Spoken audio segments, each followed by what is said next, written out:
ගෙදර ඇවිල්ලා නාලා කරලා ඇඳට ගියාම ඔයා කෑවද අද මහන්සිද කියලා අහන වචනය ඇතුලේ අයියේ මාර එකක් තියෙනවා. ඒක ගොඩක් තියෙනවා. දැන් මහන්සියක් තිබ්බත් මචං ඒක යනවනේ මේකට. දැන් ඇත්තම කතාව අපි වැඩ ඇරලා ගෙදර යනකොට ඔස්සයක් දාන කනකොට අම්මා අනිවාර්යෙන් බත් එක විදලා කන්න. හරිද? කන්න කියලා කියනවා. හරිද?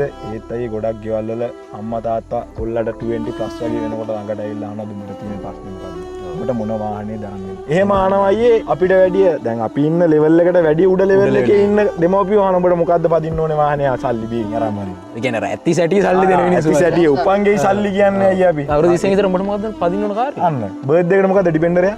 විතර එක. පවුලා ගෙදර මිදුනේ. අවුලක් නෑනේ. අවුලක්ම නෑනේ. ආසාවට ඕන නම් ෆෙරාරියක් ගෙදර ගෙනල්ලා නවත්තමු. දෙන්නේ නැහැ පදින්න. අන්රෙජිස්ටර් නවත්තලා දියමු. අවුලක් නෑ. ඕ. එහෙම පවුල් වල නෙමෙයි අයියේ ගොඩක් වෙලාවට ඔය ප්‍රශ්න තියෙනවා. ඇත්තටම එහෙම පවුල් වලට ආගම කුල මල ભેදෙන්නේ නැහැ. ඒ කියන්නේ අපි දැන් මෙහෙම ලෙවල් එකක් තියනවා කියමු. මේ පාර. හරිද? මේක තමයි අපි ඇවිදන් ඔයා මම අපි තුන් දෙනා ඇවිදන් යන පාර මේක. ඊට යට ලෙවල් එකක් තියෙනවානේ තව.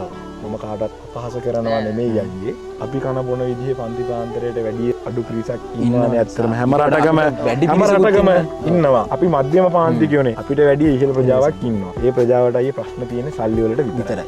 ආගම් කුල මල ભેදයේ ප්‍රශ්න නැහැ. දුව සමහර වෙලාවට වෙන කෙනෙක්ගේ පුතෙක්ට බන්දලා දෙන්නේ කොන්ට්‍රැක්ට් එකක් සයින් කරන්න ආහාරය. ඩීල් එකට. ඩීල්. ඩීල් යන්නේ කියන්නේ ඩීල් එකක් කියන්නේ.